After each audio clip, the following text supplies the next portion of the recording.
how to recover your hacked Telegram account.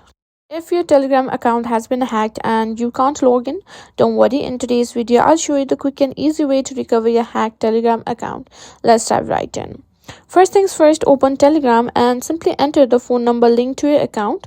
If your number was hacked, make sure you're entering the correct one and double check the country code before tapping next. Once you've done that, Telegram will send you verification code to your phone number.